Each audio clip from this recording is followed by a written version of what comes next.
أعوذ بالله السميع العليم من الشيطان الرجيم. بسم الله الرحمن الرحيم. السلام عليكم ورحمة الله وبركاته. الحمد لله رب العالمين والصلاة والسلام على أشرف الأنبياء والمرسلين سيدنا ومولانا محمد وعلى آله وصحبه أجمعين. اللهم صل على سيدنا محمد وعلى آله وصحبه ومن تبعهم بإحسان إلى يوم الدين. أما بعد. Apa khabar para penonton setia? Tanyalah Ustaz biar tahu, jangan keliru. Saya mengharapkan walau di mana jua anda semua berada, mudah-mudahan senantiasa dalam keadaan sihat walafiat dan ceria-ceria selalu insya-Allah. Dan alhamdulillah syukur pada hari ini Tanyalah Ustaz kita bersiaran untuk topik hadis dan amalan dengan tajuk sombong lagi angkuh. Jadi sama-sama kita bawakan sebagaimana biasa ke studio. Kita tampilkan bintang ilmuwan kita Al-Fadil Ustaz Muhadir Haji Jul Hafizullah. Assalamualaikum Ustaz. Assalamualaikum warahmatullahi wabarakatuh. Sihat Ustaz? Alhamdulillah tayyib. Terima kasih banyak Ustaz atas kesudian bersama-sama pada pagi ini. Dan semestinya tajuk yang kita nak bicarakan ni Al-Fadil Ustaz, satu perkara yang kita mintalah supaya Allah Ta'ala jauhkan daripada kamus hidup kita, iaitu sombong lagi angkuh ini. Dan sebagaimana biasa kita mengucapkan juga terima kasih kepada para penonton yang sudi mengajukan soalan dan juga kemusykilan yang berkaitan topik kita pada pagi ini. Semoga Allah Subhanahu Wa Taala memberkati kita insya-Allah. Dan Fadil Ustaz, bila sebut tentang hadis dan amalan sombong lagi angkuh ni Ustaz, mungkin sebagai mukadimah atau pembukaan, apakah yang dikatakan sebagai sombong lagi angkuh ni Ustaz, sebagai mukadimah? Bismillahirrahmanirrahim. Alhamdulillahirabbil alamin wassalatu wassalamu ala asyrafil anbiya'i wal mursalin wa ala alihi wa sahbihi ajma'in. Khairu ma uhyikum bihi tahiyatul islam wa tahiyatul islam bisalam. Assalamualaikum warahmatullahi wabarakatuh. Wa marhaban bi wasiyati Rasulillah sallallahu alaihi wa alihi wa sahbihi wa baraka wasallam. Syukran jazilan da'i Anas, hadirin hadirat rahimakumullah. Al-kibir itu ditarifkan sendiri oleh Sayyidul Wujud baginda Rasulullah sallallahu alaihi wa alihi wasallam dalam hadis yang sedikit panjang, ketika baginda mengatakan la yadkhulul jannata man kana fi qalbihi mithqalu dzarratin min kibrin. Tidak masuk syurga, maksud tidak terus masuk syurga orang yang di dalam hatinya ada sebesar darah sifat kibir. Lalu ada seorang lelaki mengatakan, innar rajula yuhibbu an yakuna thawbuhu hasanan wa na'luhu hasanatan. Sesungguhnya seorang lelaki ataupun manusia biasa sudah pasti inginkan pakaiannya bagus, kedua kasutnya, selipernya bagus. Apakah itu juga termasuk dalam sombong? Begitu. Lalu Nabi sallallahu alaihi wasallam mengatakan, innallaha jamilun yuhibbul jamal.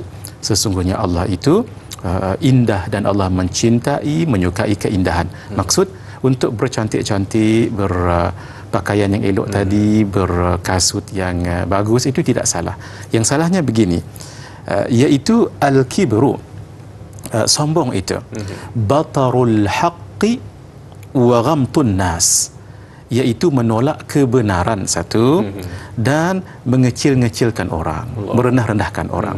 Secara langsung baginda Nabi sallallahu alaihi wasallam memberi ta'rifan kibir itu. Kibir itu ada unsur merasakan diri itu sempurna. Dan di sini ada dua sudut perbincangan tentang kibir. Satu yang berkaitan kepada Allah, iaitu batarul haqq, menolak kebenaran.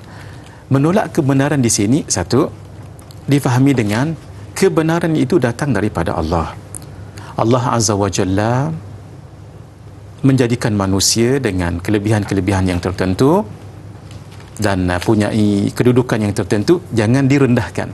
Jadi orang yang merendahkan orang lain itu sebenarnya merendahkan sesuatu yang sudah dimuliakan oleh Allah Subhanahu wa taala. Yang kedua, maksud batarul haq, menolak kebenaran, adalah orang yang sombong itu payah untuk menerima kebenaran.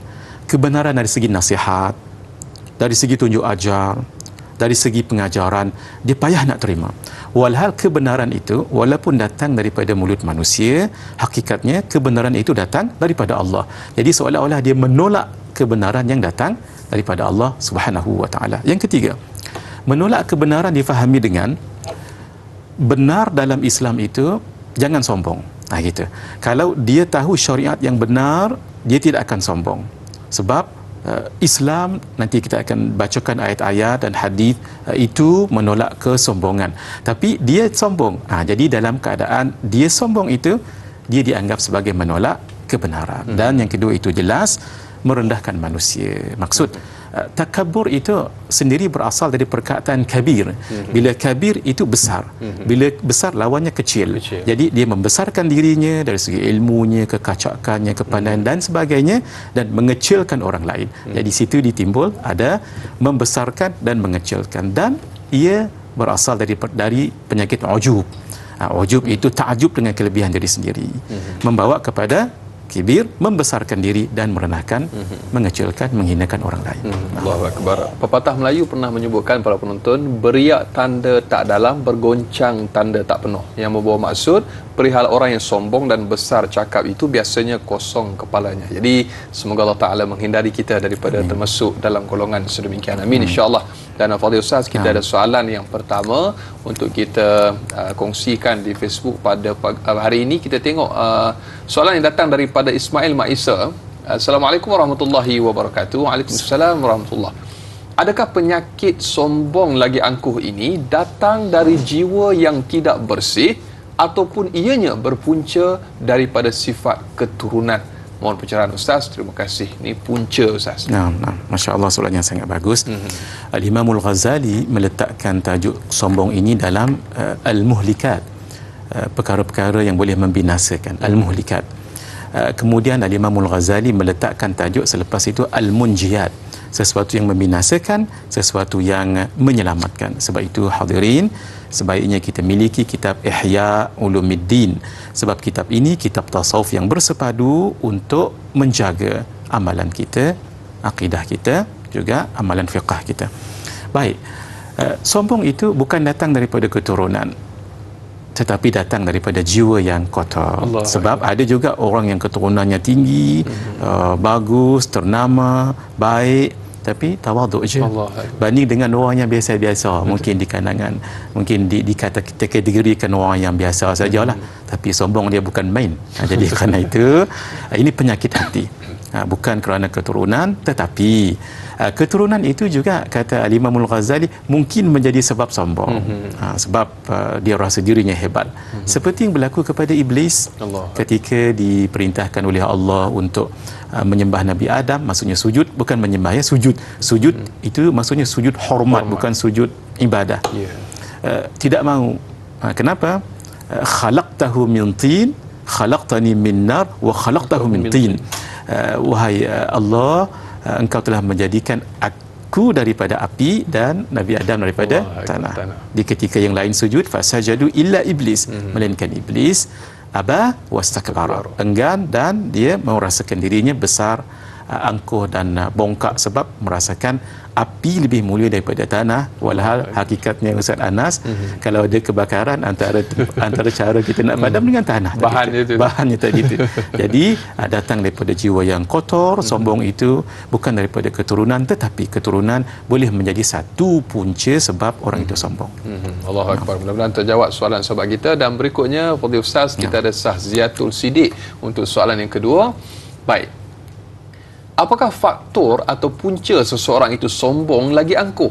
Adakah ia berpunca daripada harta benda dan anak-anak, seperti mana firman Allah Subhanahu wa taala di dalam surah Ali Imran ayat ke-10, bagi mereka tidak akan berguna sedikit pun harta benda dan anak-anak mereka terhadap azab Allah, dan mereka itu menjadi bahan bakar api neraka. Nauzubillah min zalik. Mohon pencerahan dan pandangan daripada Fadil Ustaz. Baik. Soalan yang sangat baik daripada Puan Sahziatus Siddiq. Itu menjawab persoalan yang beliau tanya. Juga salah satu sebabnya adalah harta benda dan punyai anak pinak. Di ketika orang lain mungkin tidak ada harta benda, dia punyai segalanya, boleh menjadikan sombong. Ya, betul. Juga anak-anak kadang-kadang menjadi satu kebanggaan. Tambah lagi ada orang yang mungkin Allah uji belum dapat zuriat contoh, ataupun mungkin anak-anak tapi tak menjadi seperti anaknya yang sudah berpendidikan tinggi dan sebagainya. Ya, itu. Jadi beberapa faktor yang boleh menyebabkan orang itu sombong. Di samping ilmu dan kefahaman itu kita letak dulu sebelah, tapi antara faktornya adalah keturunan. Dia merasakan dirinya daripada keturunan orang-orang yang sudah punya nama dalam masyarakat, lalu merasakan orang lain itu rendah. Itu satu. Yang kedua, mungkin juga dari segi ilmunya, dia merasakan dirinya lebih daripada orang lain dari segi kepandaian. Sebab itu kata ulama, ilmu dengan tawaduk payah nak jumpa. Sebab orang yang berilmu, mohon maaf, tidak semuanya, ada juga tendensi untuk tidak tawaduk, sombong. Kebiasaannya. Dan orang yang sombong memang, maaf nak, selalunya tidak berilmu. Sebab tak ada apa. Tak ada apa nak dibicarakan. Macam pepatah dia itulah. Macam pepatah mengatakan. Dan pepatah Arab ada juga menyebutkan Ustaz Anas, faqidu syai' la yu'ti. Orang tak ada apa-apa tak boleh bagi apa-apa. Sungguh saya tak ada apa. Orang yang ada ilmu dia rasa. Tapi ketika seseorang itu kita jumpa dia ada ilmu dan dia tawaduk, pegang elok-elok. Pegang elok-elok. Saya teringat Imam Syafi'i ketika ditanya, ya Aba Abdillah, masa kecil tidak dipanggil Aba Abdillah kunyah, ya Muhammad ibn Idris, madza tash'ur, kamu rasa apalah kerana mencari ilmu? Beliau kata, saya ni tak ada lebih rasa seperti penyu merangkak tepi sungai, tepi laut dok merangkak pasal mencari ilmu. Pi sana pi mari, banyak ilmu, ramai tok guru. Bila dah jadi orang yang ternama, besar dan orang yang hebat, inna Quraisyan yamla'u tibaqal ardi ilmuhu, itu disebut oleh Rasulullah sallallahu alaihi wasallam, isyarat nanti akan ada seorang yang berketurunan Quraisy, ilmunya memenuhi dunia. Kata Imam Ahmad bin Hanbal, hadis ni merujuk pada guru saya Imam Syafi'i. Masya-Allah, hebat menjadi ini rujukan dalam mazhab sehingga punyai mazhab sendiri, iaitu mazhab Asy-Syafi'i. Ketika ramai ulama-ulama mai mengaji, masya-Allah, beliau ditanya, ya Aba Abdillah, kalau hak itu tu hak kecil hak dulu, ya Muhammad, kamu rasa apalah ni? Soalan yang sama tapi tukar kunyah pasal dah ada anak. Ya Aba Abdillah, madza tash'ur, wahai pak kepada Abdullah, gelaran Imam Syafi'i, kamu rasa apalah?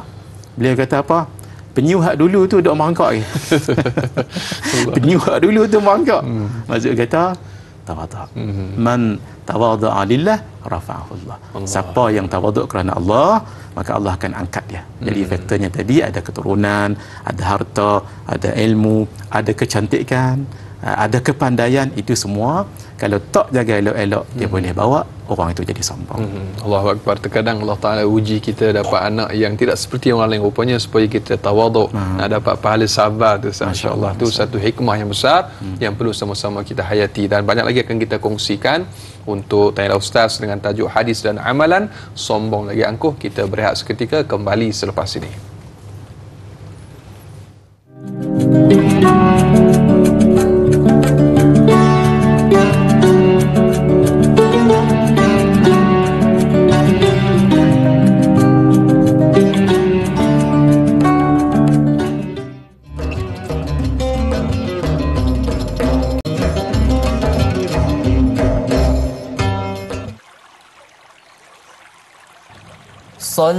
Sallallahu ala Muhammad, sallallahu alaihi wasallam, sallallahu ala Muhammad, sallallahu alaihi wasallam. Ya Nabi, salam alaika,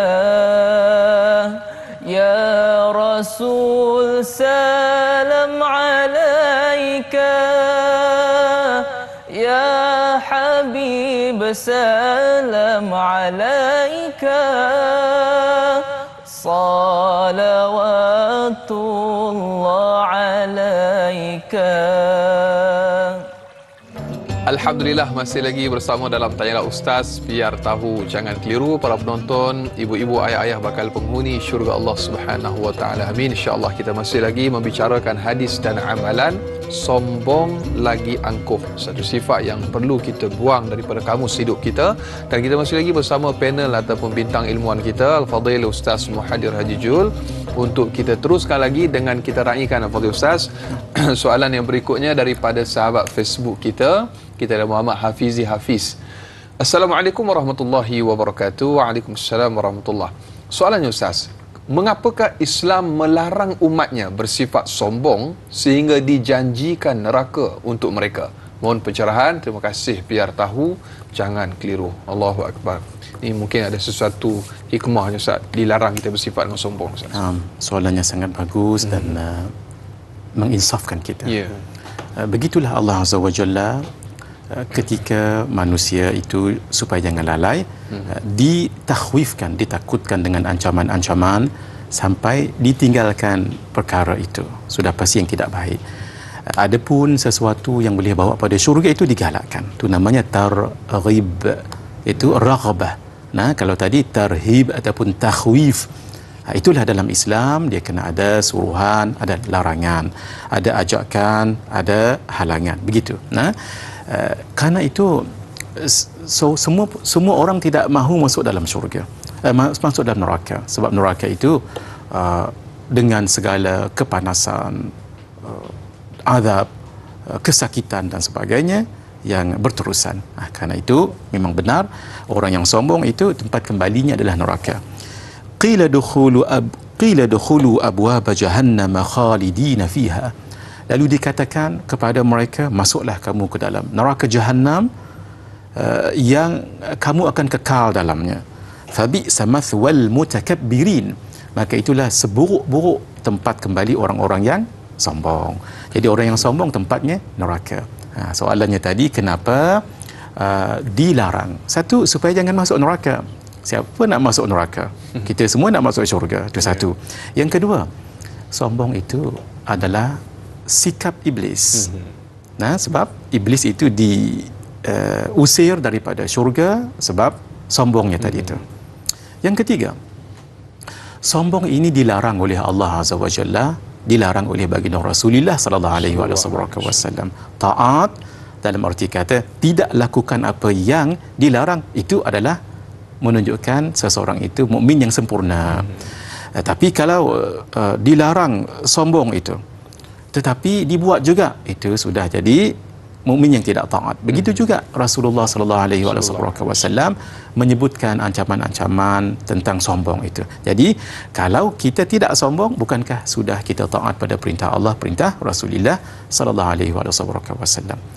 Yang ketiga, yang seterusnya, orang yang sombong itu merendahkan orang lain, akan menyebabkan orang lain juga akan merendahkan dirinya, akan menghinakan dirinya. Bukankah dalam hidup ini kita ingin dibahagiakan? Nah, tidak minta pujian, tapi kalau dipuji bukankah senang hati? Kalau orang tolong bukankah senang hati? Orang bantu. Tapi orang yang sombong, orang akan jauh daripadanya, dan mungkin dia minta tolong pun orang tak akan bagi pertolongan, menyusahkan dirinya. Mungkin dalam keadaan tertentu sangat perlu pada duit contohnya, tapi dia sombong pada orang, menyebabkan dia tak dapat bekalan duit itu. Mungkin kerana kesakitan, mungkin kesakitan itu boleh bawa pada kematian. Tapi orang yang tawaduk itu lawan bagi sombong. Nah, Allah akan angkatkan darajatnya seperti yang kita sebutkan tadi itu. Jadi kerana itu orang-orang yang sombong ini akan mendapat susah kehidupan di dunia lagi, belum lagi di akhirat yang akhirnya nanti akan masuk ke dalam neraka. Na'udzubillahi min dzalik. Allahu Akbar. Mudah-mudahan menjadi panduan kepada kita dan terjawab soalan sahabat kita yang bertanya, jauhi sifat sombong lagi angkuh dalam kamus kehidupan kita. Dan berikutnya kita ada, Fadil Ustaz, soalan daripada Al-Syal di Facebook. Baik, dua soalan. Assalamualaikum warahmatullahi wabarakatuh. Waalaikumsalam warahmatullahi. Menurut khatib, Rasulullah sallallahu alaihi wasallam ada bersabda, tidak akan masuk syurga la yadkhulul jannah, orang yang di dalam hatinya ada sifat sombong dan angkuh walaupun hanya sebesar zarah. Dan yang kedua, apakah bahaya dan akibat daripada sifat sombong dan angkuh seperti yang digambarkan di dalam Al-Quran dan Sunnah? Mohon Ustaz perjelaskan biar tahu, jangan keliru, Ustaz. Baik, alhamdulillah, soalan yang sangat baik daripada Syal. Ayat yang hadis yang kita bacakan yang di awal tadi itu menunjukkan orang yang ada sifat sombong walaupun sebesar zarah tidak akan masuk syurga. La yadkhulul jannata man kana fi qalbihi mithqalu dzarratin min kibrin. Tetapi difahami sebegini, bukan maksudnya tidak masuk sampai bila-bila, tidak. Nah, sebelum masuk ke syurga, dia akan dulu disiksa di dalam neraka. Kalau Allah ampunkan, masuk syurga. Kalau tidak, itu maksudnya. Adapun dosa syirik, kufur, itu tidak. Tapi kalau yang katanya kibir ini, memang dia tak masuk syurga terus maksudnya, tapi disiksa dahulu. Baik. Kemudian di dalam hadis sedikit panjang kita lihat apa ancaman orang-orang yang sombong itu. Yuhsyarul mutakabbiruna yawmal qiyamati amthala adh-dharri fi suwarir rijal. Nanti orang-orang yang sombong pada hari kiamat akan diiring dalam keadaan seperti semut kecil. Kenapa disebut semut kecil? Semut tu kan kecil sebab dia di dunia dulu membesarkan diri, di akhirat jadi kecil macam tu. Dalam keadaan seperti bentuk manusia. Iringan ini hadirin ada dua. Kita kalau pengantin baru diiring orang tu, dia kita duk rasa macam raja sehari. Tapi maaf kalau orang itu contohnya penjenayah diiring oleh pasukan-pasukan ataupun pegawai-pegawai keselamatan, bukankah itu satu penghinaan? Begini juga keaiban. Begitu juga orang yang takabur di hari kiamat nanti. Bukan itu saja, yaghshahumudz dhullu min kulli makanin. Kehinaan-kehinaan akan datang pada mereka dari banyak penjuru. Ketika dibawa, mereka itu hina, ditengok oleh orang lain, mereka itu hina di hari kiamat nanti. Dan mereka macam kecil di ketika orang lain besar, itu juga bentuk penghinaan. Lalu fayusaquna ila sijnin fi jahannam yusamma bulas. Mereka nanti akan diiring dan dimasukkan ke dalam penjara. Dalam neraka jahanam itu ada penjara namanya bulas. Ada juga namanya penjara itu bulas namanya. Ta'luhum narul anyar. Api-api akan menjulang tinggi membakarkan mereka itu. Dah masuk dalam neraka, dalam penjara lagi, kena bakar lagi. Yusqawna min usarati ahli an-nar tinatal khabal. Mereka itu akan minum nanah-nanah daripada kotoran-kotoran, jijik-jijik ahli neraka itu. Sebab dihinakan sebegitu. Poinnya tadi Ustaz Anas dan yang lain-lain, kerana ia membesarkan diri di dunia, dikecilkan Allah di akhirat sehingga mereka seperti semut-semut yang kecil tapi dalam rupa manusia dan diletakkan di tempat yang hina, neraka. Sedikit untuk kita bayangkan, hadirin, dalam episod-episod yang dulu kita pernah sebutkan, kalau neraka ni dia menjunam ke bawah. Dia daripada atas 1, 2, 3, 4, 5 sampai akhirat lah. Maka jahanam paling last sekali. Tapi kalau syurga dia bukan dia bukan macam gaung lagu ni. Dia mendatar lagi. Darajat. Darajat. Jadi syurga paling tengah syurga Firdaus. Adan, khulud, naim dan sebagainya lagu ni. Tapi kalau neraka dia turun lagu ni. Macam kita duduk dalam gaung lah. Tang mana nak lari? Darakat. Ainal mafar, tang mana nak pi? Tak boleh nak lari dah. Kalau lagu ni boleh kira lagi. Tapi kalau lagu ni begitulah hadirin. Mudah-mudahan kita jangan sombong dan berusaha untuk kalau ada sifat-sifat itu buang jauh-jauh supaya kita dimuliakan oleh Allah Azza wa Jalla. Allahu Akbar. Itu baru Ustaz cerita tu, penceritaan gambaran sebenar kita tak tahu Ustaz macam mana. Jadi semoga kita dapat ambil iktibar dan menjauhkan sifat sombong lagi angkuh ini. Baik Fadil Ustaz, kita raikan lagi soalan daripada Mas Niza di Facebook. Soalan yang berikutnya. Assalamualaikum warahmatullahi wabarakatuh. Waalaikumsalam warahmatullahi. Baik Ustaz, berdasarkan hadis ini menyebut penjara di neraka jahanam yang bernama bulas. Apakah penjara itu seperti bilik-bilik khas untuk menyeksa orang yang bersifat dengan sifat sombong? Dan yang kedua, adakah sifat sombong termasuk dalam dosa syirik yang tersembunyi atau syirik khafi walaupun ada sedikit sombong di hatinya walau sebesar zarah? Mohon perkongsian ilmu dan terima kasih Fadil Ustaz. Dua soalan daripada Mas Niza di Facebook, Ustaz? Nah, soalan yang baik. Tentang penjara dalam neraka jahanam, namanya bulas. Hakikatnya wallahu alam bisawab. Dalam hadis ataupun al-Quran kadang-kadang ada satu kaedah namanya sesuatu disebut litaqribil adhan, untuk memudahkan kita faham. Contoh kalau disebut di dalam syurga itu tajri min tahtiha al-anhar, di bawah syurga itu mengalir di bawahnya sungai-sungai. Kita kan di dunia ni kita tahu yang kata sungai itu cantik lah noh.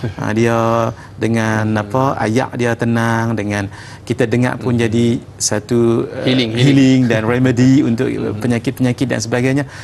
Sebenarnya syurga di sungai di syurga tu, kalau tuan-tuan pernah pi Tangbana paling indah dalam dunia noh, banding dengan syurga tak ada apa. Tak ada apa. Itu sekadar untuk yang kata sungai lagu tu lah. Tapi dia lebih lagi. Sama juga dengan buah-buahan tufah, umpamanya apple dan lain-lain. Kita makan memang sedap lah. Tanzania ni lagi lah. Dia sebagai nak mendekatkan saja. Sama juga yang kata penjara dalam neraka tadi tu, hakikatnya kita tak tahu. Tapi siapa yang pernah masuk penjara tu, mohon maaf nah, mungkin duk rasa sempit lagu mana tak ada.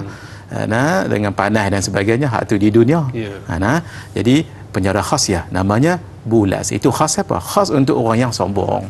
Baik. Kemudian ditanya tentang syirik kecil. Takabur ini bukan syirik kecil. Syirik kecil ini adalah riya. Pun begitu, bukan kata dia tak termasuk syirik kecil, dia tak bahaya, tak, tetap bahaya juga. Yang namanya muhlikat ini, perkara-perkara yang boleh membinasakan ini, walaupun tak termasuk syirik kecil, tetap membahayakan. Sebab dia, ulama mengatakan rentetan muhlikat ini dia bermula, yang cerita bab-bab takabur ni, dia mula daripada ujub. Ujub ni dia takjub tengok diri dia, pandai, elok, cantik. Kalau dia link pada Allah tak apa. Tapi bila dia tengok cermin, dia tengok sorang-sorang ni, kacak juga noh. Well, dia sebut well tu. Pok dia, mok dia campur apa semua. Dia tak link pada Allah. Ujub. Ujub ni bawa pada takabur yang kita bincangkan ini. Dia rasa diri dia kembang elok seorang, jadi besar, orang lain kecil. Kalau ujub, dia melibatkan diri sendiri. Kalau takabur, orang lain. Takabur pula bawa pada hasad. Dia tak boleh tengok orang lebih pada dia. Dia hasad. Ada. 3. Yang keempat, dia bawa pada hiqid. Hiqid tu dendam. Daripada hasad tadi bawa pada dendam. Dendam itulah bawa kepada adawah. Adawah ini permusuhan. Ini tahu lah. Kalau sampai permusuhan tu Anas, khianat, bawa kepada makhluk halus dan sebagainya. Dia punca dia tadi apa? Punca dia ujub. Ujub bawa pada takabur, takabur bawa pada hasad, hasad pada hiqid, dendam, dendam pada adawah, permusuhan. Itu boleh bawa pada menyakiti, pembohongan, kemudian makhluk halus dan sebagainya. Allahu Akbar. Sampai tu tahap syirik kepada Allah, meminta bantuan makhluk-makhluk halus untuk memusnahkan orang yang tidak disukai itu, Ustaz. Ini satu perkara yang perlu sama-sama kita renung dan juga muhasabah. Semoga Allah Taala melindungi kita daripada termasuk dalam orang yang bersifat sedemikian. Amin, insya-Allah. Dan kita akan kongsikan banyak lagi untuk tajuk hadis dan amalan. Sombong lagi angkuh. Kita berjeda seketika, kembali selepas ini.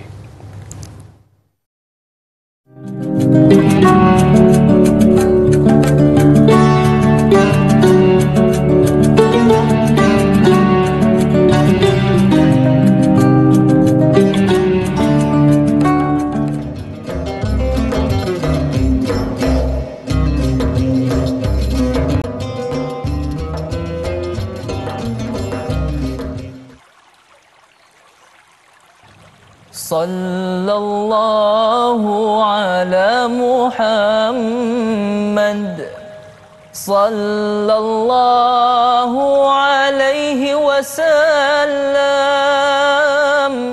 sallallahu ala Muhammad, sallallahu alaihi wasallam.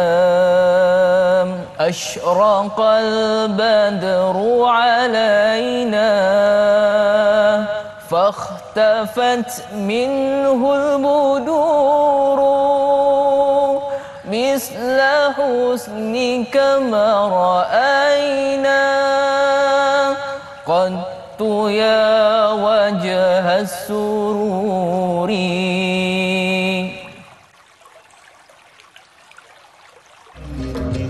Rosak tiang kerana condong, tiang condong cepat robohnya. Rosak orang kerana sombong, orang sombong cepat jatuhnya. Para penonton, ibu-ibu, bakal penghuni syurga Allah Subhanahu Wa Taala. Kita masih lagi bersama dalam Tanya Ustaz. Biar tahu, jangan keliru. Untuk kita sama-sama membicarakan topik hadis dan amalan, sombong lagi angkuh. Kita bersama dengan bintang ilmuwan kita masih lagi Al-Fadhil Ustaz Muhadir Haji Jul. Dan kita nak teruskan lagi Ustaz dengan kita raikan soalan daripada sahabat Facebook kita yang berikutnya, iaitu Muhammad Faizal bin Ahmad. Assalamualaikum warahmatullahi wabarakatuh. Waalaikumsalam warahmatullahi. Baik, unik soalannya. Seseorang yang luarannya nampak sombong, namun sebenarnya dia bukanlah sombong, cuma tidak pandai bergaul, pemalu dan pendiam. Disebabkan sifat semula jadinya ini, dia dicop ataupun dianggap sebagai orang yang sombong. Sebenarnya dia seorang yang baik hati Ustaz. Jadi bagaimanakah Ustaz? Adakah dia tergolong ataupun termasuk dalam kategori hadis yang dibicarakan ini Ustaz? Biar tahu, jangan keliru. Masya Allah, tabarakallah. Soalan bagus kan? Ini realiti dalam masyarakat. Orangnya elok sebenarnya, tapi dia pemalu, dia tak pandai bergaul. Sampai orang kata dia sombong. Introvert pun. Introvert. Jadi orang macam tadi, Muhammad Faizal, kekalkan sifat baik itu. Kekalkan.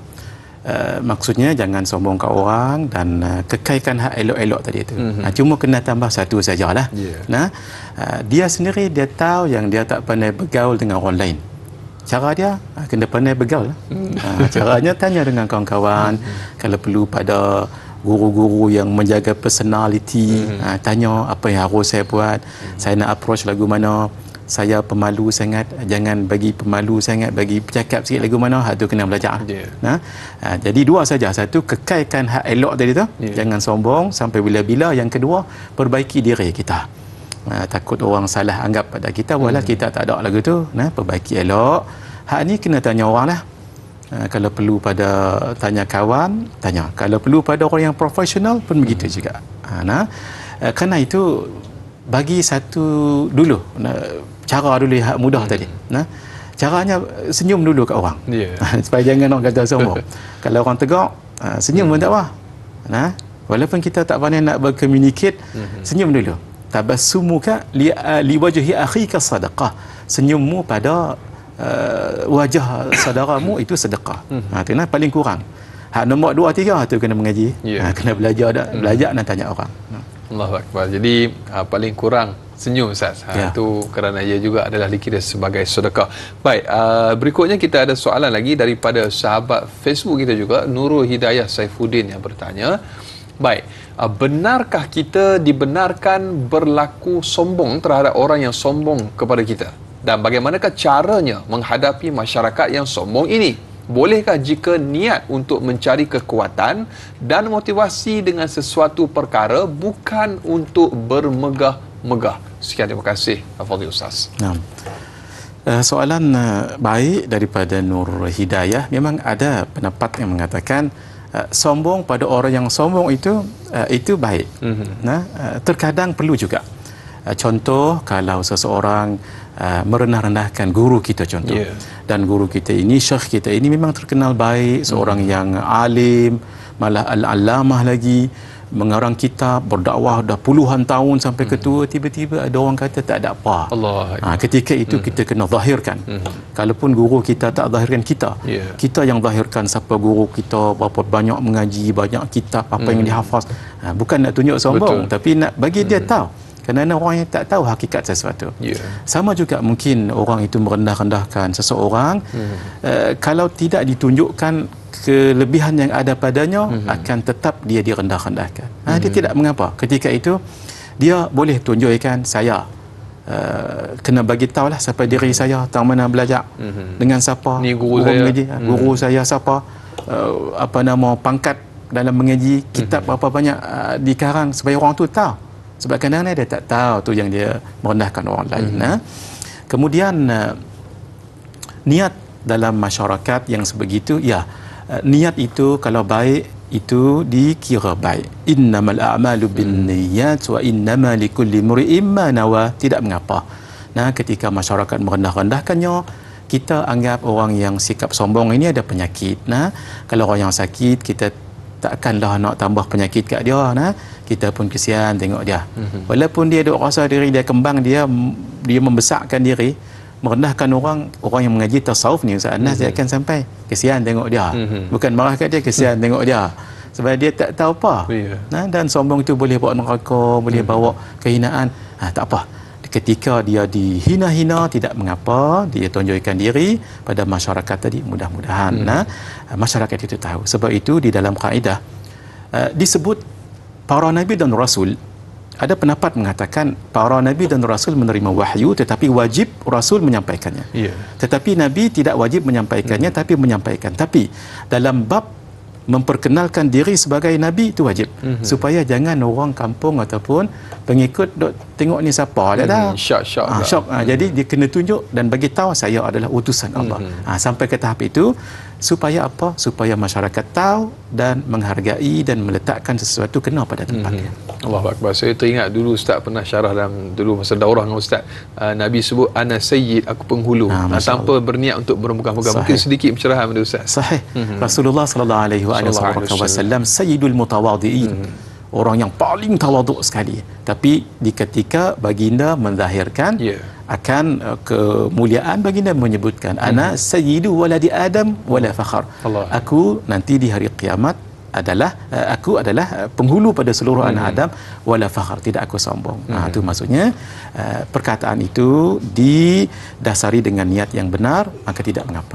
Allahu Akbar. Kerana itu para alim ulama kita dan juga para sahabat juga sendiri semua memuliakan Nabi sallallahu alaihi wasallam, bahkan mereka belum-belum mengarang syair memuji kepada Rasulullah sallallahu alaihi wasallam yang digelar sebagai Sayyidul Anbiya dan juga Khairul Anam, sebaik yang diciptakan. Baik, Fadil Ustaz, kita raikan lagi soalan daripada sahabat kita di Facebook, Intan Zurina Abdul Razak yang bertanya, Ustaz, mohon nasihat Ustaz terhadap orang yang bersifat sombong lagi angkuh ini, mereka yang gemar mempamerkan kekayaan mereka di media sosial dengan kata-kata seperti kau ada, lebih kurang macam itulah perkataan Ustaz. Allahu Akbar. Jadi terima kasih Ustaz atas pencerahan. Orang yang sombong itu kita sebut tadi, iaitu orang yang menolak kebenaran dan orang yang menghinakan orang lain, iaitu batarul haqqi wa ghamtun nas. Sombong itu dicela oleh Allah, maka orang yang ada sifat sombong dicela oleh Allah. Walaupun dipuji manusia, itu serugi-rugi manusia. Orang yang sombong dengan hartanya itu lebih bawa banyak mudarat daripada kebaikan. Mudarat yang pertama sudah pasti berdosa. Yang kedua, kata Al-Imam Abdullah bin Alawi Al-Haddad, beliau menukilkan apa yang disebutkan oleh Al-Imam Al-Ghazali dalam kitabnya Ihya Ulumuddin. Sombong ini orang yang tak sedar diri. Pasal harta ke apa semua tu mai daripada Allah. Kalau dia sedar dirilah, dia akan mengakui bahawa harta tu sebenarnya milik Allah. Wa mimma razaqnahum, dan daripada apa yang kami rezekikan pada mereka. Maksudnya harta daripada Allah. Maka bila daripada Allah, dia tak ada apa-apa, itu adalah satu amanah. Sebab itu ada konsep namanya zakat, ada namanya sedekah, infak fi sabilillah dan sebagainya. Tapi kalau mempamerkan sebegitu, itu sudah sifat sombong, takut hartanya tidak berkat. Yang kedua, itu nanti akan menarik iri hati orang lain. Mungkin ada orang kaya sama dengan dia, tapi kurang sikit lah. Sekejap lagi dia tu yang kata jadi hasad. Takabur bawa pada hasad. Bila hasad tu bawa pada dendam bawa pada pemusuhan dan sebagainya. Ketiga, maaf saja dalam masyarakat ini ada orang yang Allah bagi dia kelebihan dari segi harta, ada yang dok takut tadi tak dok ni dok terasa terhina diri, sekejap lagi dia main ambil harta kawan ni. Jadi kecurian ke, perompakan dan sebagainya, jenayah dan sebagainya. Ini banyak membawa kepada kemudaratan. Jadi kerana itu orang yang ada harta, ni'mal malis salih li rajulis salih, sebaik-baik harta yang baik jatuh pada tangan orang yang baik. Sayyidina Uthman bin Affan tak ada orang boleh lawan dekat Madinah.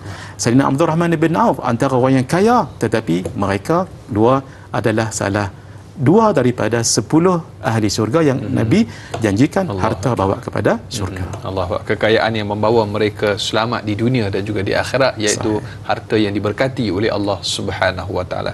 Jadi banyak lagi akan kita bicarakan. Fadil Ustaz, kita nak berjeda seketika. Sekali lagi terus setia menonton Tanya Ustaz, biar tahu jangan keliru, kembali selepas ini.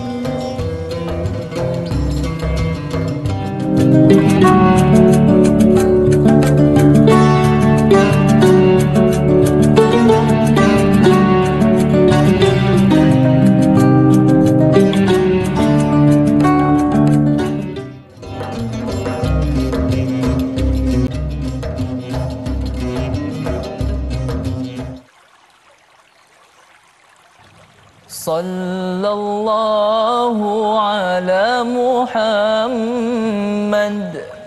sallallahu alaihi wasallam,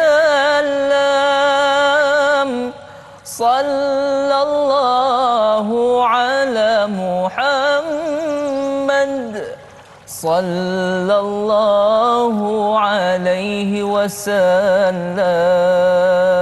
Anta syamsun, anta badrun, anta nuru fawqa nuri, anta iksiru wa ghani, anta misbahus suduri.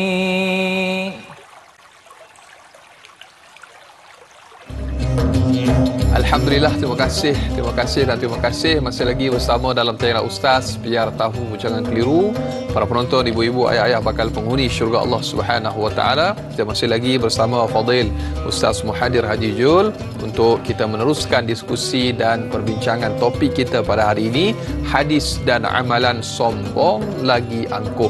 Panjang lebar Al-Fadil Ustaz telah pun kongsikan kepada kita tentang tajuk pada pagi ini. Dan bila sebut tentang sombong lagi angkuh ni Ustaz, lawannya kalau tak salah saya lah, iaitu tawaduk atau merendah diri Ustaz. Mungkin boleh dikongsikan sedikit sebagai pencerahan kepada para penonton tentang tawaduk atau merendah diri Ustaz. Sahih, syukran Ustaz Anas. Takabbur itu kabir itu besar, lalu dia membesarkan dirinya, mengecilkan orang lain. Jadi lawannya yang berkaitan dengan kecil juga lah, itulah namanya merendah diri. Merendah diri itulah namanya tawaduk.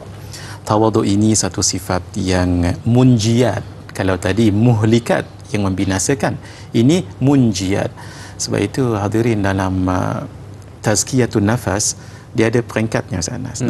Satu namanya takhalli, kosongkan diri daripada sifat-sifat hak tak elok, termasuklah takabbur. Kemudian tahalli, hiasi ia dengan sifat-sifat mahmudah. Nanti Allah akan tajalli kurniaan Allah macam-macam. Jadi mohon maaf, kita minta macam-macam daripada Allah, kebaikan, rezeki, ya bagus, tapi selesaikan hak ni dulu. Iaitu pertama takhalli, yang kedua tahalli. Di dalam ilmu tasawuf ini disebut sebagai matlub yang dituntut hamba untuk lakukan. Adapun tajalli itu bukan matlub, tidak dituntut. Itu adalah mauhub, itu pemberian. Jadi kita ada matlub itu dua, tahalli.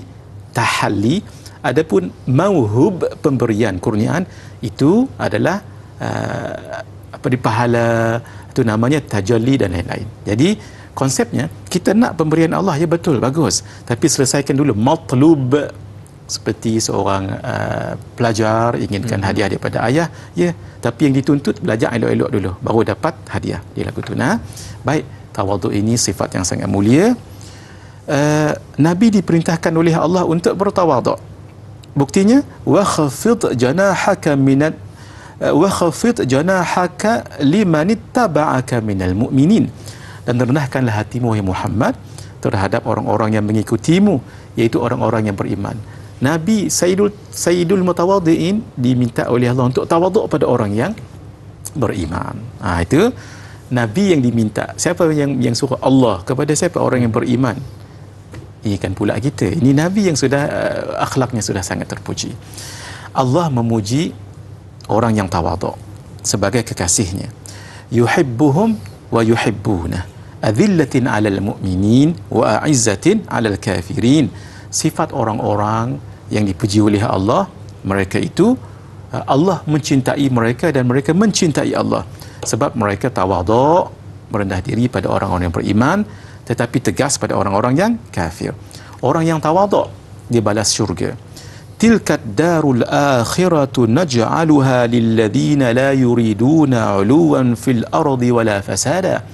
Itulah dia di akhirat, tempatnya syurga yang Allah jadikan pada orang-orang yang di dunia tak nak sombong dan mereka tidak buat kerosakan di muka bumi.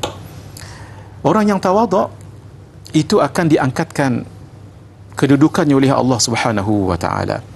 Yang kita bacakan tadi, man tawadha'a lillah rafa'ahu Allah. Siapa yang tawaduk kerana Allah bukan kerana manusia, diangkatkan kedudukannya oleh Allah Subhanahu wa taala. Orang yang tawaduk ini Nabi bagi tahu itu sifat adalah sifat para nabi dan rasul. Ma ba'athallahu nabiyyan illa ra'al ghanam. Tidak pun Allah membangkit seorang nabi pun melainkan semuanya mengembala kambing. Ada hikmahnya Ustaz Anas. Sebab kambing ni dia degil. Jadi bila kita ni mengembala, kita jadi sabar banyak. Dan nak tunjuk bahawa jangan sombong kat orang. Lalu sahabat bertanya, wa anta ya Rasulullah, Tuhan pun mengembala kambing? Nabi mengatakan, na'am, kuntu ar'aha ala qararita li ahli Makkah. Saya mengembala ketika bersama dengan Halimatus Sa'diyah, tidak bersama dengan Abi Talib untuk mengambil beberapa upah menolong pak saudaranya baginda Abu Talib. Jadi nak tunjuk apa? Ini pekerjaan kambing. Siapa nak pandang lah ni orang kerja kambing, kalau dilihat dari segi ranking lah, tetapi itu untuk mengajar seseorang itu tawaduk. Dan nanti kita akan bicarakan sedikit nanti bagaimana sifat tawaduk itu yang Nabi praktikkan dan para sahabat praktikkan, nanti kita akan bicarakan. InsyaAllah Ustaz. Dan kita ada soalan berikutnya Fadil Ustaz di Facebook. Faz Ismail bertanya, baik Ustaz, adakah ego juga tergolong dalam kategori sombong? Terima kasih, biar tahu jangan keliru. Ego ni Ustaz. Baik. Ego ini ya termasuk dalam sombong. Ego ni dia adik-beradik ta'ajub lah. Kalau kita nak guna bahasa, dia kira ta'ajub, ego, sombong. Lagu itulah ranking dia. Sebab apa? Kalau nak kata sama pun tak apa. Macam kita kata hasad, itulah dengki, itulah iri hati. Cuma istilah saja berbeza, tapi benda yang sama juga. Jadi jawapannya ialah ya, ego itu tergolong dalam sifat sombong. Allahu Akbar. Dia ada ego, dia ada super ego. Kalau itu belajar motivasi dulu kan. Baik, berikutnya Ustaz, kita ada Juhara Abu Bakar di Facebook. Untuk soalan yang berikutnya, kita terus raikan, bagaimanakah caranya untuk kita mendidik generasi muda pada hari ini agar menjadi penuntut ilmu yang tidak sombong dan angkuh? Seperti pepatah Melayu menyebutkan, ikut resmi padi, makin berisi makin menunduk. Mohon nasihat Ustaz. Terima kasih. Allahu Akbar. Sepatutnya semakin kita belajar, semakin kita tawaduk. Tapi semakin kita belajar, semakin kita nampak orang lain salah, semakin kita nampak diri kita besar. Mungkin ada sesuatu yang berlaku di situ, Fadil Ustaz. Masya Allah, saya secara peribadi sangat suka dengan soalan macam ni. Sebab kita sampai sekarang walaupun mengajar, kita juga murid Ustaz Anas kepada masyayikh kita. Dan itulah yang sepatutnya. Kita kena tahu penuntut-penuntut ilmu yang mengikuti pengajian kita ni, insaflah bahawa bagaimanapun tinggi ilmu kita, kedudukan, jawatan, guru kita tetap lebih tinggi daripada kita. Hendaklah kita tawaduk, jangan sombong. Walaupun mungkin, maaf ya, kita dapat macam-macam jawatan, gelaran dalam akademia world, dunia keilmuan. Guru kita tak ada apa, ustaz lah kampung lagu tu mengajar apa, tetap guru kita ini lebih tinggi daripada kita. Kerana itu antara yang masyayikh kita ajak supaya kita tawaduk dengan guru, jangan sombong walaupun ilmu penuh di dada. Kalau kita duduk tang ni kan, contoh Ustaz Anas, ada cahaya matahari, cahaya tu kena pada tok guru kita, dan bayang-bayang kepala tok guru kita kena kat kaki kita, kita tak duduklah tang tu. Kita elak kan? Kita elak, dan kalau boleh elok tempat lain. Sampai tara tu bukan kepala betul, itu bayang-bayang saja. Nak tunjuknya tawaduk. Betul. Masya-Allah. Imam Al-Bukhari itu Syekh Al-Muhaddithin, sangat terkenal. Imam Muslim itu adalah orang yang sangat hebat dan sangat terkenal.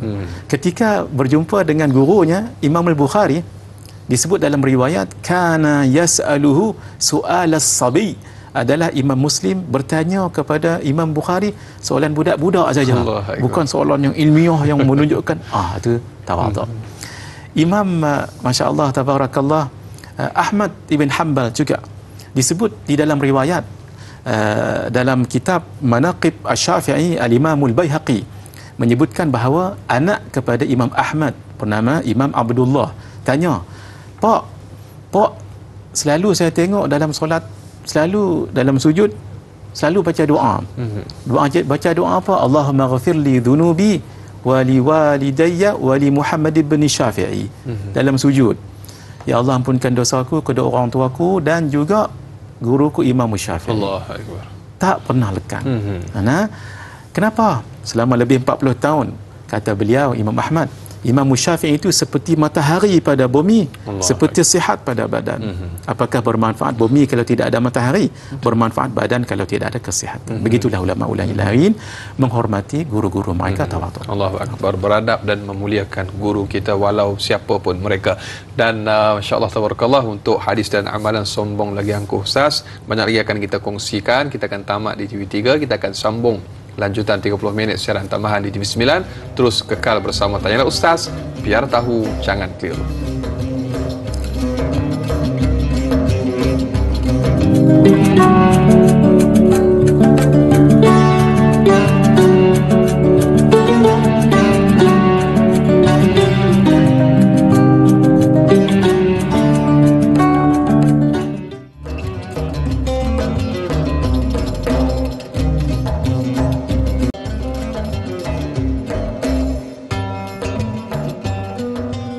Mengapa lalang menjadi subur? Kerana dah lama orang tak lalu. Mengapa orang menjadi takabur? Kerana dadanya kurang berilmu. Para penonton, ibu-ibu, ayah-ayah bakal penghuni syurga Allah Subhanahu Wa Taala. Alhamdulillah, kita masih lagi berada bersama dengan Tanyalah Ustaz, biar tahu jangan keliru, untuk siaran kita pada hari ini, untuk kita meneruskan perbincangan tajuk hadis dan amalan sombong lagi angkuh. Kita bersama bintang ilmuwan kita Al-Fadhil Ustaz Muhadir Haji Jul.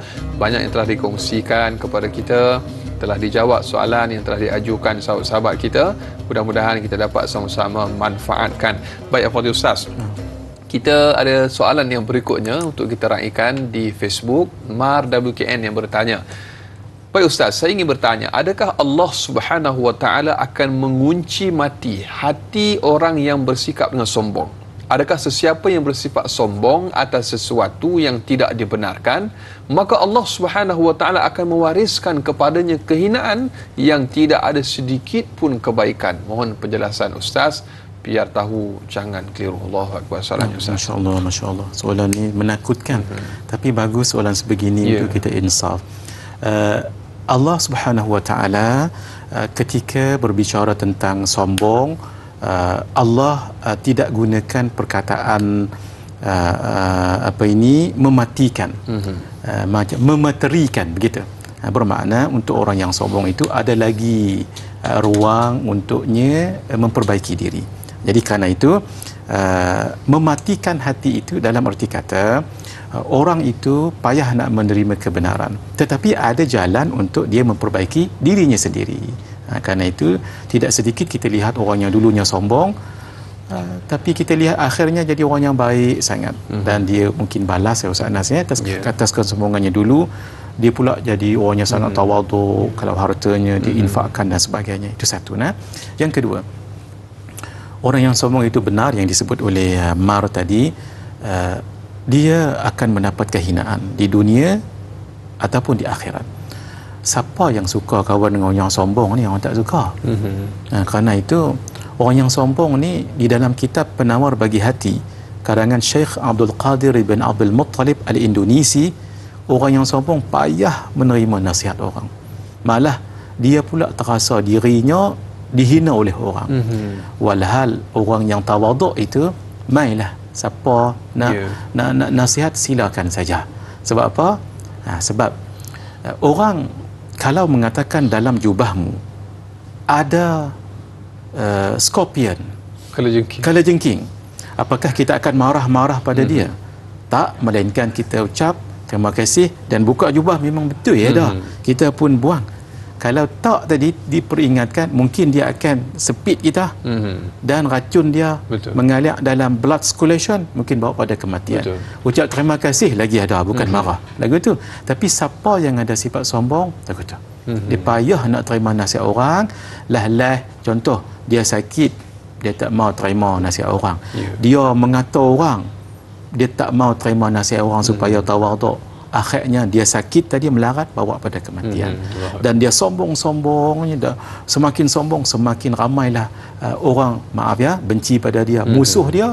Lah ketika dia memerlukan, orang tak hirau apa pun, sebab sombong tadi tu. Allahu Akbar. Sebab itu bila ada orang tegur kita, nasihat kita, kita kena berterima kasih Ustaz, insya-Allah, kerana dia bantu kita.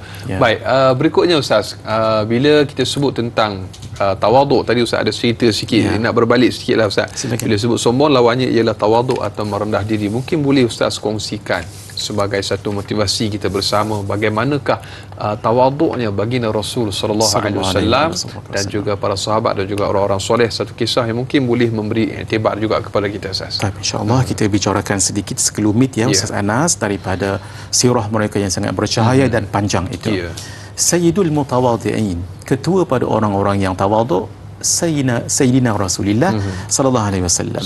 Salah satu tanda ataupun gambaran tawaduk baginda, menolong isteri di rumah. Allahu Akbar. Bukan senang nak tolong isteri ni. Biasa kita ada rasa tak apa, isteri yang buat semua sekali. Kita tak payah. Tak. Kalau Nabi, baginda tolong. Ini diucapkan sendiri oleh Sayyidatina Ummina Aisyah radhiyallahu taala anha. Kata Sayyidina Al-Aswad, sa'altu Aisyata ma kana an-nabiyyu sallallahu alaihi wa alihi wa sahbihi wa sallama yasna'u fi baiti. Saya tanya kepada Ummina Sayyidatina Aisyah, apa Nabi buat kat rumah? Qalat, kata Sayyidatina Aisyah, kana yakunu fi mihnati ahlihi. Adalah Nabi bersungguh dan melakukan apa yang dilakukan untuk ahli keluarga. Maksud ta'ni khidmat ahlihi, berkhidmat kepada ahli keluarganya, maksud isteri-isterinya. Fa idza hadaratis salah kharaja ila salah.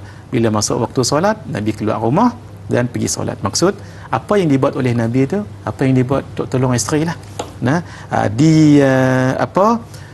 Jelaskan lagi oleh Sayyidatina Aisyah radhiyallahu taala anha, kana basharan minal bashar, baginda manusia macam biasa juga, yafli thawbah, Nabi jahit bajunya, bagi baju baginda sendiri, wa yahlibu syatah, dan memerah kambing. Bukan bahasa kambing tu kena perah, susu kambing tu nak keluarkan susu tu, wa yakhdimu nafsah, dan Nabi khidmat pada diri sendiri.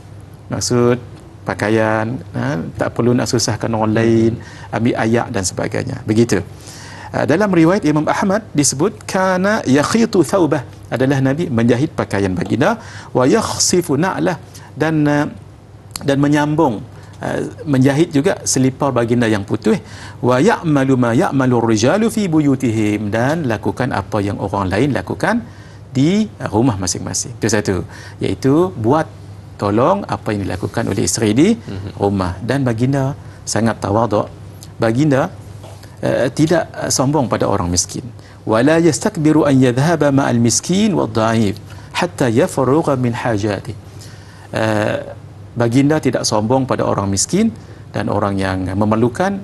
Kalau dijemput akan pergi, tidak menolak, sehinggalah hajat keperluan mereka tertunai. Hatta yafrugha min hajatih, sehingga orang miskin tadi selesai hajatnya. Dalam riwayat Sayyidina Ibnu Abbas radhiyallahu taala anhuma, kana Rasulullah sallallahu alaihi wa alihi wasallam yajlisu 'ala al-ard. Nabi duduk dekat tanah, bukan atas kerusi.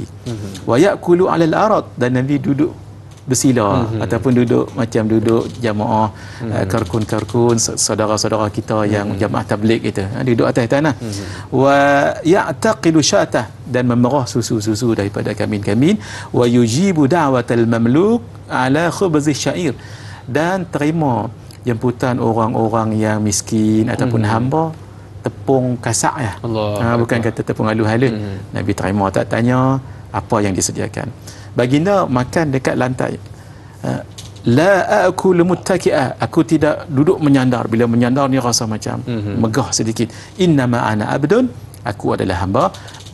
Kulu kama ya'kulul abad. Saya makan seperti mana makan hamba. Wa ajlisu kama yajlisul abad. Dan aku duduk seperti mana duduk hamba-hamba. Baginda ketika perang Khandaq, baginda turun sama-sama menggali parit. Begitu juga Nabi pernah makan. Sebelah kanan budak kecil, sebelah kiri Sayyidina Abu Bakar dan besar-besar. Nabi suka menganankan. Kana sallallahu alaihi wasallam yuhibbut tayammuna. Nabi suka bertayammun, maksudnya menganan-angankan. Hatta nak bagi ni, minta izin dulu dengan budak ni. Saya ni mangkuk ni nak bagi siapa dah. Dan saya nak bagi dengan Sayyidina Abu Bakar. Tapi minta izin dengan yang kecil ni. Kalau kita tak boleh minta izin tak apa. Itu maksudnya Nabi tawaduk dengan orang-orang yang walaupun kecil sebegitu. Sedikit kita cerita tentang Sayyidina Umar bin Abdul Aziz. Tetamu datang ke rumah, colop tu hampir nak padam.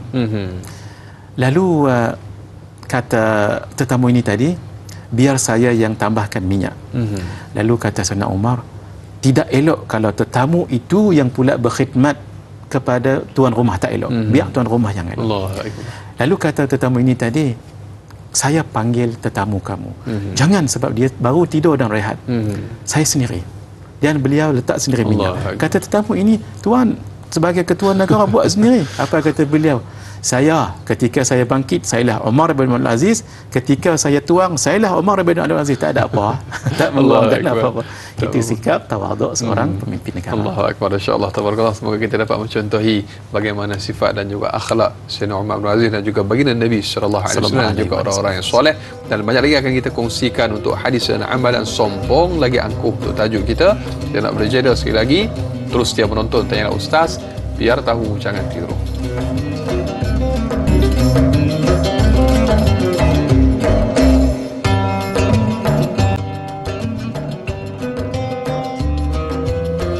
Alhamdulillah, sehingga ke hujung siaran masih lagi bersama dengan Tanyalah Ustaz, biar tahu jangan keliru. Para penonton, ibu-ibu, ayah-ayah bakal penghuni syurga Allah Subhanahu wa taala. Kita masih lagi membicarakan topik hadis dan amalan sombong lagi angkuh.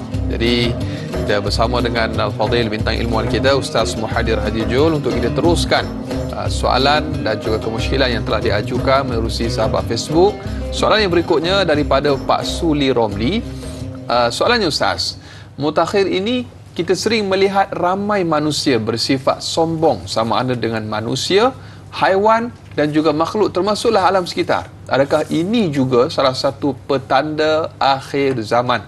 Mohon pencerahan biar tahu jangan keliru.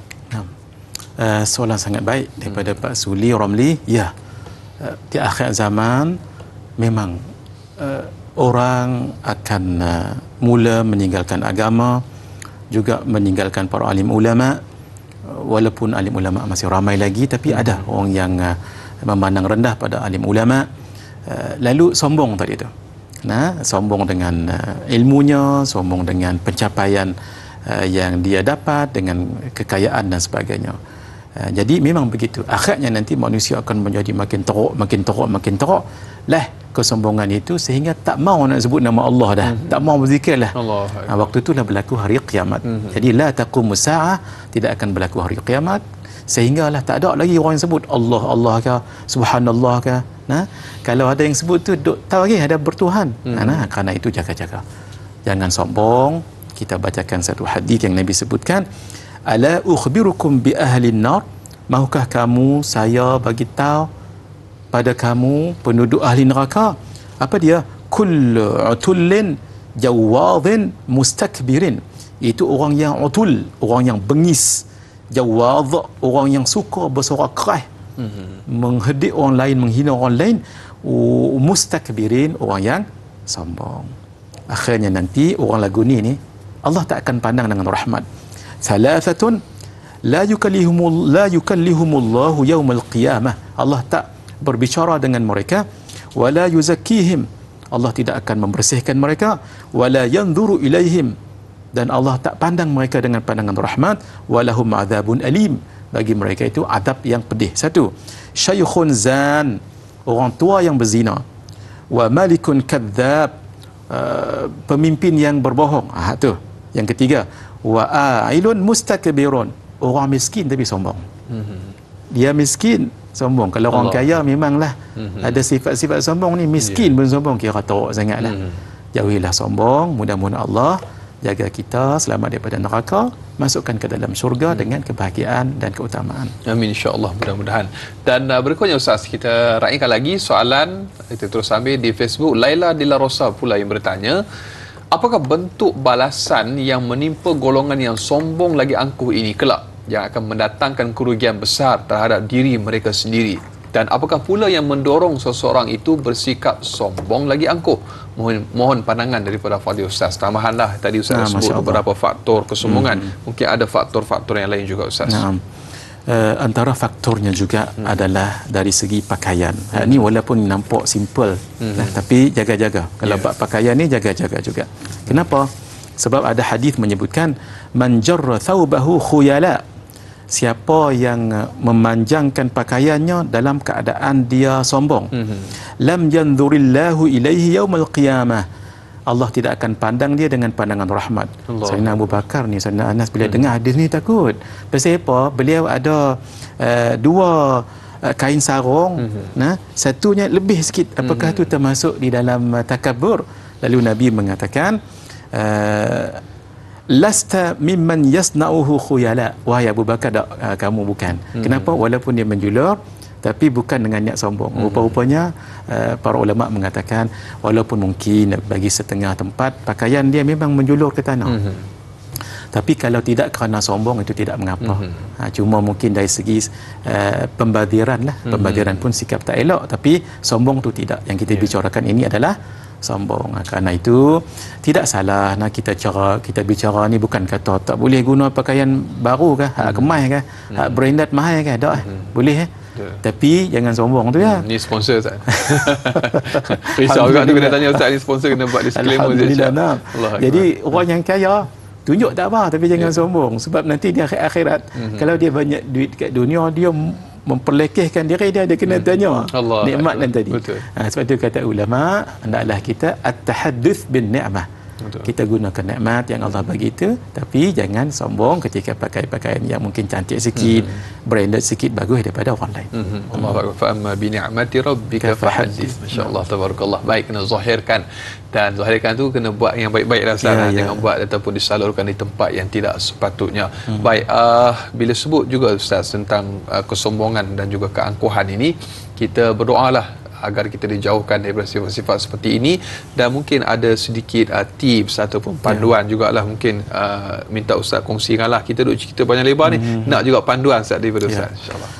Hadirin yang dirahmati Allah Azza wa Jalla, satu, tambahkan ilmu. Dua, mengaji dengan para ulama yang tidak sombong, ulama akhirat namanya. Yang ketiga, bersama dengan orang-orang yang tawaduk. Yang keempat, jangan lupa baca buku-buku, kisah-kisah, dengar di YouTube, dengar di TV3 lain-lain, membicarakan tentang orang-orang yang tawaduk itu. Dan yang terakhir, kalau boleh saya sebutkan, kita ni kan ada nikmat, jangan sombong. Macam mana kita nak ikat nikmat itu? Bersyukur. Bersyukur itu salah satu caranya, jangan sombong. La in syakartum la azidannakum wa la in kafartum inna adzabi lasyadid. Sekiranya kamu bersyukur, aku akan tambahkan nikmatku, ilmu, kekayaan dan lain-lain. Tapi kalau kamu kufur, termasuk juga kufur tu sombong, sebab dia menolakkan kebenaran tadi dan menghinakan manusia lain. Ikat nikmat itu dengan syukur. Mudah-mudahan Allah bagikan kita kekayaan yang bertambah-tambah barakah, ilmu yang bertambah-tambah barakah, dan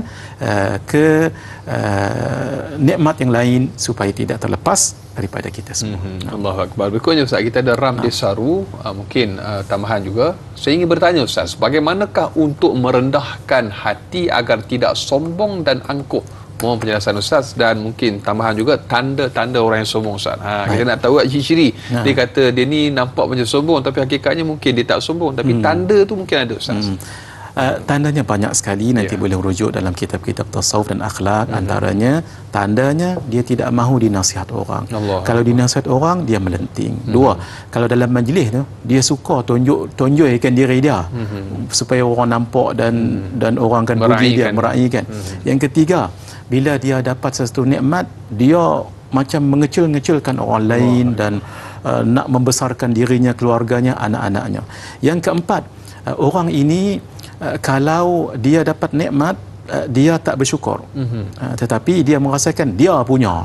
Nah, walhal cara untuk supaya jangan, kita jawab tadi jangan sombong, antara yang disebut oleh Al-Imam Al-Haddad dalam kitab beliau Adab Sulukil Murid. Kata beliau, siapa yang sedak diri dia, maka jauhlah sombong daripada dia. Lagu mana? Satu, sedak. Maaf kita berasal daripada ayak mani yang hina. Yang kedua, kita nanti akan jadi bangkai yang berbau. Allah. Yang ketiga, semua nikmat ni mai daripada Allah, tak ada daripada kita. Betul. Kalau Allah nak cabut, bila-bila pun boleh. Ingat tiga benda ni. Satu, kita mai daripada ayak mani yang hina. Dua, akan jadi bangkai yang busuk. Tiga, semua nikmat apa saja mai daripada Allah, kalau Allah nak tarik bila-bila pun. Supaya kita jangan sombong. Allahu Akbar. Allah, saya bila renung Ustaz sebut itu, saya ingatkan untuk diri saya juga dan juga para penonton, jika ada apa yang kita miliki pada hari ini, tidak lain dan tidak bukan, semuanya adalah pinjaman sementara daripada Allah Subhanahu Wa Taala, dan pastinya satu saat kita akan diperhitungkan di mahkamah Allah Subhanahu Wa Taala akan setiap apa yang telah pun kita lakukan di atas dunia ini. Dan terakhir Ustaz, mungkin kita boleh raikan lagi soalan daripada sahabat Facebook kita, Aisyah Icha bertanya. Baik, Assalamualaikum warahmatullahi wabarakatuh. Waalaikumsalam warahmatullahi. Adakah mereka yang bersifat sombong serta angkuh ini boleh dianggap sebagai orang yang kufur nikmat, hingga dengan sombong dan angkuhnya mendakwa segala apa yang dimiliki adalah atas usaha serta keupayaannya sendiri? Mohon pencerahan Fadil Ustaz. Soalannya saya teringat cerita Allahyarham Tan Sri P.Ramlee tu, kekayaan, kesenangan semua dah letak di tangan bapa dia, kata kan. Tapi dibalas balik dengan kisah yang berlaku selepas itu Ustaz. Mungkin sedikit pencerahan. Masya-Allah, masya-Allah. Bagus sekali soalan daripada Aisyah. Orang yang sombong betul, itu kufur nikmat. Sebab kita sebut tadi, semua nikmat main daripada Allah. Tuan-tuan, siapa nak sakit? Semua kita tak nak sakit kan? Betul. Tapi tetap sakit. Kita nak menghafal sesuatu, kita belajar ilmu ni, nak menghafal, tak apa-apa. Maaf kadang-kadang ada peristiwa hitam dalam seseorang itu, nak melupakan seseorang, tak lupa-lupa. Siapa buat semua benda ni? Kalau tidak Allah Subhanahu Wa Taala, maka kita mohon kepadanya. Jadi kerana itu, seperti yang Ustaz Anas sebut tadi, harta yang Allah titipkan ni untuk amanah. Betul. Lagu mana kita nak gunakan? Begitu juga ilmu, begitu juga umur, masa muda dan sebagainya. Saya suka ada satu gambar tu Ustaz Anas, ada orang bagi kat saya lah. Ada lima tengkorak. Tengkorak nah. Hak ni orang kaya. Hak ni orang berharta. Hak ni orang berilmu. Hak ni orang kacak lah. Ada rupa ni. Tapi tengkorak sama saja. Kerana itu tidak ada yang boleh membahagiakan kita, melainkan amalan kita. Gunakanlah harta ini ke jalan Allah, kecantikan ke jalan Allah, kepandaian ilmu tu ke jalan Allah, supaya kita tawaduk dan tahu semua nikmat mai daripada Allah. Allahu Akbar, masya-Allah, tabarakallah. Mudah-mudahan terjawab soalan sahabat kita yang bertanya. Fadil Ustaz dan juga para penonton bakal penghuni syurga Allah Subhanahu Wa Taala. Sedar tak sedar kita telah pun berada di penghujung siaran kita pada hari ini untuk topik hadis dan amalan sombong lagi angkuh. Dan mungkin Fadil Ustaz Muhadir Jujur boleh kongsikan 3 pelantikan terakhir sebagai penutup dan kesimpulan pada hari ini Ustaz. Pertama sekali, dalam hidup ini kita nak kurniaan daripada Allah, pemberian. Itu namanya tajalli. Tapi selesaikan dulu tahalli dan takhalli. Itu satu. Yang kedua, kena mengaji ilmu. Dan ilmu yang kita bicarakan sekarang, ini namanya ilmu akhlak, ilmu adab, itu namanya ilmu tasawuf.